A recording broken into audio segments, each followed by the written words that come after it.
Bang katanya, gue lihat cuman lu doang yang gak berisik di sosial media tentang masalah isu Palestina Israel. Beda sama orang kebanyakan langsung main pihak-pihakan. Siapa bilang?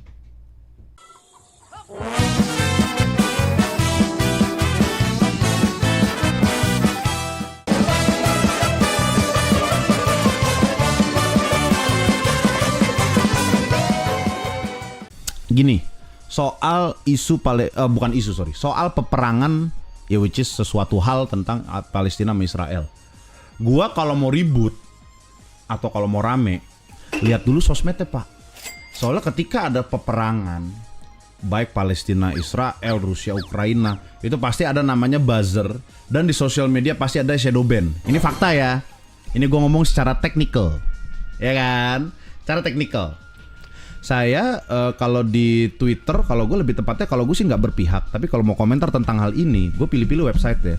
Yang jelas nggak mungkin gue taruh di Facebook, karena values Facebook alias Meta lah ya. Meta, Facebook, Instagram itu berat sebelah menurut gue. Jadi lu tulis tentang apapun di situ pasti view-nya sedikit sekali. Bahkan kalau teman-teman tahu kemarin yang bikin update status semangka aja, lu minimal harus tulis di caption semangka. Kalau nggak lu kena shadow ban. Itu at least yang gue tahu. At least yang gue tahu itu. Gitu kan, itu faktanya soal technical social media, tolong dimengerti ya teman-teman sekalian. Jadi itu faktanya seperti itu, gitu kan. Jadi kalau teman-teman mau misalnya gitu kan, kayak kemarin deh contoh yang di Jakarta kan ada tuh Mbak Nana Mata Najwa dan sebagainya kan, dia bikin tuh march ikutan march soal Palestina, membela Palestina dengan membawa semangka. Kalau seandainya dia di captionnya tidak menulis emoticon semangka, itu bakalan di shadow ban sehingga mungkin yang nge-like atau view lebih sedikit daripada biasanya. Nah itu seperti itu. Itu adalah fakta. Ya sekali lagi fakta sosial media secara teknikal. Sekali lagi secara teknikal. Jadi ntar lu jangan sosok langsung tuduh gua, "Woi lu bela ini, bela itu, bla bla," dan sebagainya. Nah, which is makanya itulah yang membuat gua, apalagi karena gua kerja di sosial media. Beda cerita mungkin kalau kayak Mbak Najwa atau Mbak Nana gitu, dia kerja di TV, ya mungkin di sosial media juga, tapi dia kan base inti dari kerjanya itu nggak di sosial media. Makanya gue sama Bang Tara tidak lebih tepatnya lebih berhati-hati kepada algoritma sosial media. Lu jangan dengerin youtuber bego yang bilang, "Wah, ngapain lu so tahu tentang sosial media? Emang lu kerja di YouTube?" Lu mending diem, karena lu nggak tahu apa-apa, mending lu diem, gitu kan. Nah kalau which is itulah alasan kenapa gue dan Bang Tara dipanggil sama orang YouTube. Mungkin bisa jadi karena ngebahas soal algoritma juga. Karena ngomongin soal algoritma, gue which is specifically pada saat gue nanti diundang oleh YouTube yang cuma 3 YouTuber yang bertahan di dunia ini dari awal sampai sekarang gitu ya. Salah satunya adalah PewDiePie, Taras Game Indonesia dan Gemas Indo. Salah satunya adalah ngebahas tentang algoritma. Gitu kan. Itu karena algoritma itu is everything. Lu mengerti tentang algoritma, lu sebagai YouTuber atau sebagai kerja di platform sosial media, ya lu mesti tahu. Ini kita bukan ngomongin masalah gue lebih gede dari lu kok, tapi kok lu gue secara subscriber, secara penonton lebih gede dari lu, tapi lu yang sosokan komentar tentang algoritma, view lu kok lebih kecil. Kalau gue bukan masalah view lebih kecil atau lebih gede, kalau gue lebih memilih view kecil daripada lu view gede alay semua gitu kan. Nah maksudnya seperti contoh seperti itu gitu kan. Beda, gue sama Bang Tara lebih memilih jalan ini gitu kan. Which is makanya kenapa gue dan Bang Tara masih bertahan di YouTube ya, sementara lu udah pindah ke website lain atau lu paling jadi artis, jadi film gitu. Anyway, but that's not the point. The point is, maksud gue intinya adalah mempelajari algoritma sosial media itu penting banget, teman-teman sekalian, ya kan? Senggol dikit ya kan, iya dong. Masa gue sama Bang Tara terus yang disenggol tapi kita nggak bales, enak aja lu gitu ya kan. Sekali-sekali saya senggol dikit gitu. Paling-paling orang yang ngomong gitu juga ntar bentar lagi lu clear warna rambut. Kayaknya saya tahu tuh kata Mas Ivan. Anyway, atau ada yang pindah ke Twitch mungkin ya gitu kan. Nah itu kita ngomongin soal sosial media gitu kan. Karena lu dan Bang Tara, Bang, gue masih nonton YouTube, Bang, katanya. Lah iya, makanya maksud gue boleh tahu, Bang, lu senggol siapa? Ah, nggak penting, tadi juga dia nonton, dia ngerasa sendiri.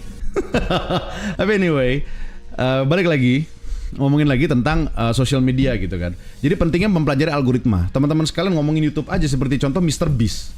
Teman-teman yang subscribe MrBeast, coba lu lihat channel MrBeast. Lu lihat pada thumbnailnya. Thumbnailnya itu jangan salah, thumbnail itu mengetes algoritma loh. MrBeast itu makanya gue bilang, kenapa gue bilang, oh nih orang MrBeast nih gila nih. MrBeast nih gila. Kenapa? Dia itu benar-benar punya tim yang dimana untuk mengetahui algoritma YouTube gitu, atau mungkin ada orang dalam kali ya dari YouTube, maybe mungkin karena dia nomor 1 sekarang di dunia. Tapi yang jelas algoritma MrBeast itu sangat mempelajari algoritma. Mungkin teman-teman nggak sadar, tapi coba lu lihat dari thumbnailnya aja. MrBeast dari yang video lama-lama, thumbnailnya semua yang nganga. Tapi begitu akhir-akhir ini semuanya mingkem. Itu ngaruh, Pak. Dan itu literally di YouTube ada yang ngetes. Memang YouTuber gede lagi, selain MrBeast maksud gue. Jadi sampai MrBeast aja mempelajari algoritma sampai sedetail itu. Sementara lu ngomong, YouTuber ngomongin algoritma, emang lu kerja di YouTube? mending diem. Gitu, ya kan? Itu seperti salah satu contoh. Ya tahu tuh Bang, si Mutar juga ada analisanya. Yes. Nah, kan ada yang nonton kan? Ada yang nonton kan? Ya itu. Ya, jadi jangan sok ngomong semena-mena kalau lu nggak tahu apa-apa gitu. Ya kan? Mungkin emang lu secara view dan subscriber lebih gede dengan konten-konten lu yang gitu ya. Kalau gue sama Bang Tar emang lebih memilih dengan cara yang lama begitu. Jadi seperti itulah contoh. MrBeast si pengendali algoritma, lebih tepatnya mempelajari malah. Gitu kan. Jadi kalau alhamdulillah kalau gue dan Bang Tara ya memang sedikit berbeda dari segi karena kan kalau kita membentuknya komunitas. Jadi memang gue sama Bang Tara lebih ngeluhin algoritma YouTube sering gue, Bang Tara, dan bahkan kalau teman-teman tahu Eno di balik layar tuh sering ngobrol sama kita tentang algoritma. Dia pun juga sama ngerasa algoritma YouTube tuh emang tai gitu kan. Itu Eno pun sendiri sebenarnya di belakang layar dia ngeluh gitu kan. Maksudnya dalam arti ngeluh ngobrol secara gue, Bang Tara dan Eno gitu ya. Kalau setiap ngumpul tuh kita ngobrol tentang algoritma seperti itu gitu kan. Kita analisa bersama. Nah, memang walaupun alhamdulillah ya algoritma sebagaimanapun ya mau sebagaimanapun berubah dan sebagainya gitu ya. Alhamdulillah gue dan Bang Tara tips and tricksnya gitu kan kenapa bisa survive di YouTube ini ya karena kita ngumpulin komunitas, dan ngumpulin komunitas itu gue sih ngasih tahu aja rahasia kita gitu ngumpulin komunitas. Tapi jangan sekali-sekali lo ngira ngumpulin komunitas itu mudah dan cepat. Bagaimana mengumpulkan komunitas Tara Arts ya, gue dan Bang Tara tepatnya selama 7 tahun. Lu pikir mudah? Ngumpulin di mana komunitas yang bener-bener asik, bisa diajak ngobrol, nggak nyolot. Kadang memang ada mungkin beberapa yang nyolot dan ngocol, mungkin ada beberapa gitu kan dari cara ngomong mungkin nggak berhenti apa dan sebagainya. Kalau misalnya diajak ngobrol mungkin ada orang seperti itu. Tapi mohon maaf ya, segocol-ngocol, segeblek-gebleknya fans Tara Arts gitu atau komunitas Tara Arts, alhamdulillah masih bisa diajak ngobrol. Masih bisa diajak ngobrol. Lu pikir ngumpulin komunitas kayak gitu mudah? Jelas tidak. Nah jadi balik lagi soal tadi sedikit side track ya. Jadi kita balik lagi ngomongin soal social media gitu kan. Nah itu seperti itu. Ini pembahasannya panjang sekali. Padahal tadi yang nanya tentang Palestina dan Israel. Maksudnya panjang sekali. Ini biar paham lah teman-teman soal apa itu algoritma di social media gitu kan. Dan gue makanya ngebahas sampai seluk-beluk dan titik-titiknya lah. Jadi gue sama Bang Tara itu makanya setiap mau ngepost sesuatu, jadi menjawab kepada teman-teman semua, setiap ada kejadian. Kenapa kita suka nggak ngepost di sosial media? Nggak cuman Israel dan Palestina, Rusia, Ukraina pun kita nggak pernah ngepost atau memihak. Bukan nggak pernah ngepost atau memihak, memihak sih pasti. Tapi gue nggak pernah ngepost itu di sosial media. Satu, ngapain? Kedua, kalau misalnya secara berpihak, jelas berpihak. Apa yang gue udah lakuin itu bukan urusan lo. Dan apakah Bang Gema membela suatu, tapi kan Bang itu sudah digenosida. Misalnya kita ngomongin Israel Palestina, itu kan sudah digenosida. Harusnya lo ngebela Palestina dan sebagainya. Lo nggak perlu tahu gue ngebela siapa, dan lo nggak perlu tahu apa yang sudah gue lakuin di balik layar. Nggak perlu tahu. Entah itu baik sedekah ataupun doa, lo nggak perlu tahu. Karena satu, kenapa gue nggak pernah ngepost di sosial media soal hal begini? Gue malas debat. Gue malas debat sama orang-orang bego. Karena di internet itu kebanyakan orang yang so iye. Banyak di internet kebanyakan orang yang so iye. Banyak yang so iye sehingga keputusan yang benar atau yang biasa saja itu bisa didebatin sehingga yang benar pun bisa jadi seolah-olah di mata sosial media itu salah. Seperti contoh simpel aja. Kemarin kalau teman-teman lihat di Instagramnya Mbak Nana atau Mata Najwa gitu ya. Teman-teman lihat aja di Instagram Mata Najwa, itu kan mereka kan bikin gerakan mendukung Palestina. Masih banyak si paling ahli sejarah yang sok-sokan ngelawan hal itu.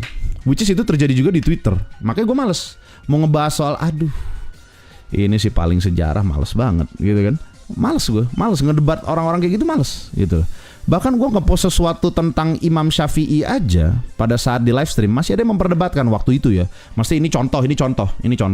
Masih ada yang memperdebatkan. Padahal kalau di agama Islam Imam Syafi'i adalah salah satu imam yang bisa paling dipercaya gitu kan. Males. Di IG sama di X tuh bang banyak sama Facebook juga. Males banget gue ngebahas soal sesuatu yang dimana aduh. Dan gue malesnya kalau netizen Indonesia dia itu baru mendengar satu hal nih dari orang yang mungkin lebih pintar sedikit dari dia udah disembah-sembah dan pada saat dia mendengar suatu teori yang begitu pintar tanpa riset sendiri, misalnya contoh nih ya, ada orang ngedenger gitu kan dari ahli sejarah, tuh kan bener kan negara yang ini bener nih. Wow, padahal taunya cuma dari sosmed. Dia cuma ngedengerin orang yang lebih pintar sedikit dari dia. Nah orang yang ngedengerin itu udah seolah-olah si paling profesor gitu, ya kan? Babe Haikal udah bahas sejarahnya tuh bang, sampai Palestina Yahudi jauh bener sampai ke Ibrahim Ishak. Nah makanya gue daripada kita menjauhi daripada kita mendengarkan atau kecemplung di suatu perdebatan di situ, mendingan gue nggak usah ngepost itu di sosial media, karena gue udah males. Karena sesuatu yang benar kita post bisa jadi ditai-taiin di sosial media ya. Contoh simple ya dari LGBTQ community aja di Twitter. Lo kalau mau tahu buzzer LGBT community, lo coba aja ngata-ngatain LGBT misalnya, atau berpendapat, nggak usah ngatain deh, berpendapat sesuatu hal yang benar tentang LGBTQ community tapi di Twitter, dijamin lo langsung ada buzzernya. Percaya sama gue. Itu contoh gitu kan. Itu contoh. Jadi bukan berarti kayak bang tapi kan lu muslim bang, lu harusnya ngebela Palestina. Lu nggak perlu tahu gue ngebela Palestina atau enggak, tapi yang jelas saya membela sesuatu yang saya yakinkan, yang sudah tertulis di kitab Al-Quran. Kalau saya sebagai muslim gitu kan, lu nggak perlu tahu gue dukung siapa, dan lu nggak perlu tahu siapa yang gue dukung dan apa yang gue lakukan untuk negara yang gue dukung. Lu nggak perlu tahu, itu cukup di balik layar aja. Entah itu gue sedekah atau mendoakan, seperti itu. Gitu ya. Jadi apakah kita harus memihak? Oh harus. Mohon maaf ya, tapi sekali lagi mohon maaf, harus saya tegaskan. Ini camkan baik-baik. Seharusnya dari cara omongan gue, lu tau lah gue ngedukung di pihak yang mana. Tapi teman-teman sekalian, camkan di otak kalian, orang yang netral dan tidak mendukung siapa-siapa, ketika dia tahu siapa yang benar dan siapa yang salah, itu orang goblok juga. Jadi mohon maaf, gue gak netral. Ketika gue tahu mana yang benar mana yang salah, misalnya Bang Tara sama teman-temannya mereka berantem, entah Bang Tara yang salah atau temen yang salah, gue harus ngebela yang bener, gitu aja. Jadi lu jangan percaya sama orang yang saya sih netral. Enggak, bullshit, lu munafik lu.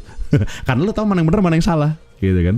Tapi nontonin orang debat, kata Kopex Gaming, seru pak, makin pintar. Contohnya speaker corner UK. Iya, itu betul. Kalau nontonin orang debat biarin aja. Nah ini kadang ini, kalau ada orang berdebat, biarin aja, kita seru nonton. Bener, itu komennya bener tuh si Kopex Gaming. Lu sedia popcorn, enak tuh, gitu kan. Jadi ibaratnya seperti itu, gitu kan. Jadi seperti itu. Jadi kalau gue adalah, bukannya gue nggak berpihak, wis jangan salah. Kalau Anda menuduh saya misal gitu, maksudnya gue bukan yang ngomong ke yang komen tadi, enggak. Yang komen tadi kan cuma nanya. Tapi kalau Anda sampai menuduh, which is ada komen di live saya yang sebelumnya, wah bang, berarti lu gak ngebela tentang negara agama Islam. Goblok, siapa yang ngomong gitu? Gitu kan? Gak ada yang ngomong kayak gitu, dan lu gak perlu tahu gue ngebela siapa. Tapi tolong jangan sekali-sekali Anda fitnah saya, dan Anda percaya dengan fitnah Anda sendiri. Jangan, kan itu adalah sebuah kebodohan jua. Gitu. Kalau netral itu sama dengan sebenarnya bang, orang yang beneran gak tahu apa-apa dan gak tahu mana yang bener mana yang salah. Betul. Itu adalah netral beneran. Orang yang gak tahu mana yang salah, atau nggak tahu mana yang benar, atau nggak tahu kejadian situasinya, itu adalah orang netral. Tapi kalau sampai dia di dalam kondisi itu lalu dia mengemukakan pendapat, itu adalah orang bodoh.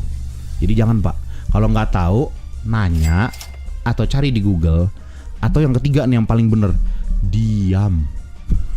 Itu emas banget tuh pak. Gitu ya. Netral itu band, betul. Ya, netral tuh band ya. Iya juga ya.